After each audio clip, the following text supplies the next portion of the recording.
I want to talk about the stitch line on the DJI Avata 360.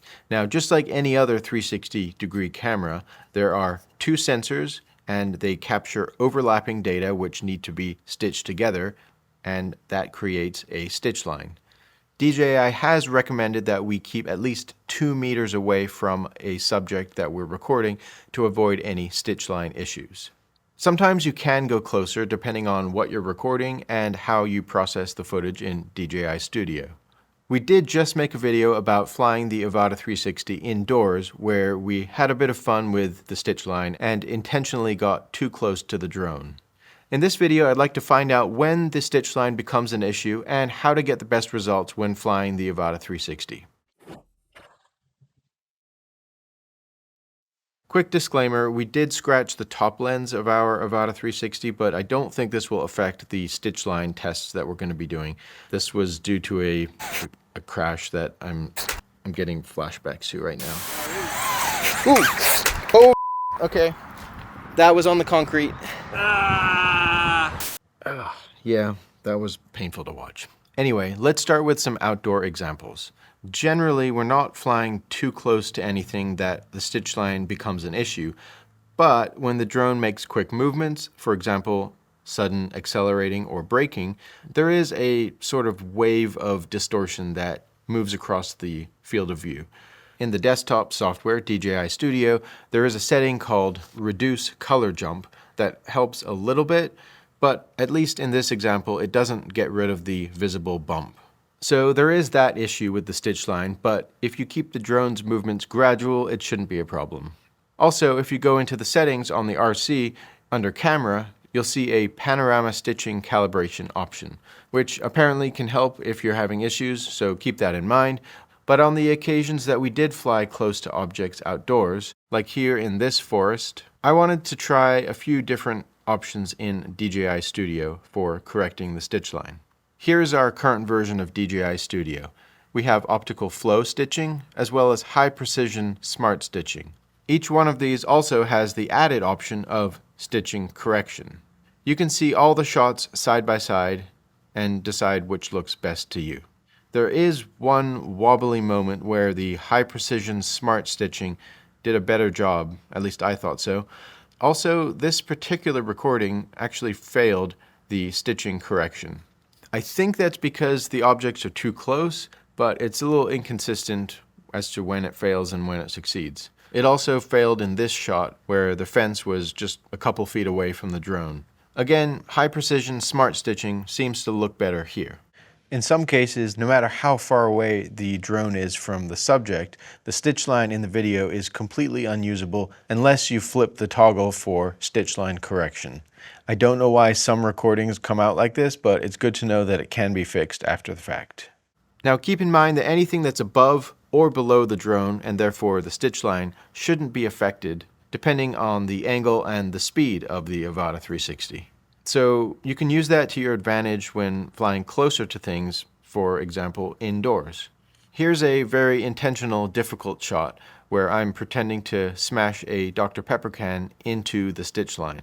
High precision smart stitching was the one that kept my face intact, but as you can see, the background on the left had some ghosting in the distant windows, and kind of just everywhere around me just seems to kind of warp and wobble as I move.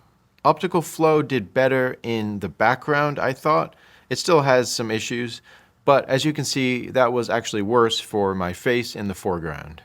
But strangely enough, the stitching correction option did work for these clips, even though I was fairly close to the drone. On this next clip, both Kelly and I were very close to the drone, and the stitching correction failed.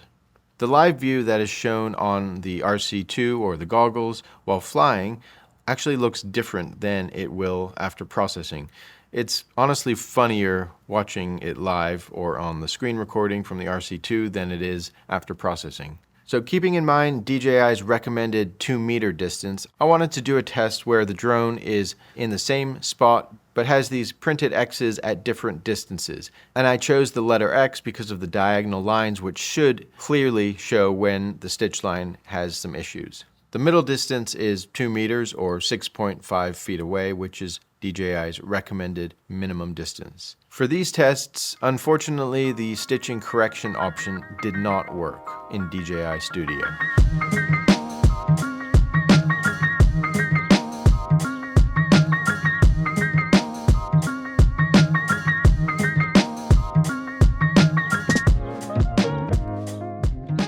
Next, I did all of the same shots, but with me in the foreground to see if it somehow did better or worse because it detected a face and was trying to compensate for that.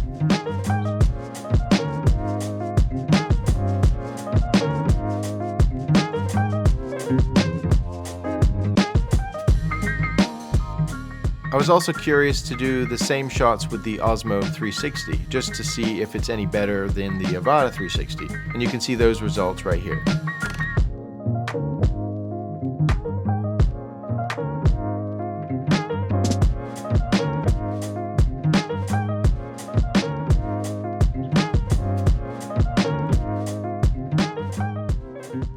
We have gotten a few comments about using the Avata 360 for real estate tours. So I'd like to take a few videos and photos indoors. Let's go with the worst case, which is this small bathroom. Now, as I was trying to ignore those dust bunnies that were flying everywhere, I did notice that the drone had some stability issues simply due to the turbulence in this small space. So for video in a tight space, that's definitely something to consider. Somehow in this clip, stitching correction actually did work. I still don't know how to predict when it will work or when it will fail. Looking at the RC2, I noticed that the drone's reflection was kind of ghosting because it's directly in the stitch line. But in the final exported results, it's looking pretty normal. Switching over to photos, these are the JPEGs I took, and we actually have stitch line issues that I don't have the ability to fix without manually going in and retouching the stitch line seams in Photoshop or something. Oh, and by the way, ignore the dark bands in the image. Those are just from the fluorescent lights, which I could probably reduce by changing the shutter speed on the camera.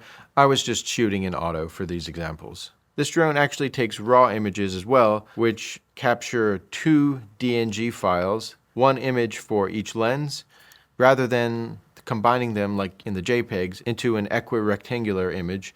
You'll have to manually combine the raw files yourself. I haven't been able to figure out how to do that in DJI Studio. I'm not sure if you can. I tried it in Photoshop briefly and did not have any success, but that's a rabbit hole for another time. Just know that it can take raw images as well as JPEGs. Besides being unstable while flying in tight spaces, the actual downdraft that this drone produces blows stuff around. So if you're planning on doing real estate tour videos or images, make sure nothing's going to be blown out of place. Considering how the images have come out, honestly, they're currently worse than the videos in an indoor environment. So a ground-supported camera like the Osmo 360 might be a better option. In previous videos, we have left a link in the description to a folder where you can download some of the footage from the Avata 360. So I'll add a few more clips to that folder. Just keep in mind that some of them will have the scratched lens footage. But we have ordered a lens replacement kit, so hopefully that should come soon. So that's pretty much all I have to say about the stitch line on the Avata 360. Hopefully in the future DJI Studio will get some updates, or the Avata 360 will get some updates, and we'll have fewer issues to deal with. But if you are shooting indoors, just remember to keep the stitch line out of the way of what you're filming. So fly higher or lower than what you're capturing. You could also walk around with a 360 camera if you're taking video, but then you'll be in the shot. That's really the beauty of a flying 360-degree camera. But don't get your hopes up too high for using this for indoor real estate tours. If you have something to add, please leave us a comment. Otherwise, see you next time on Ready, Set, Drone.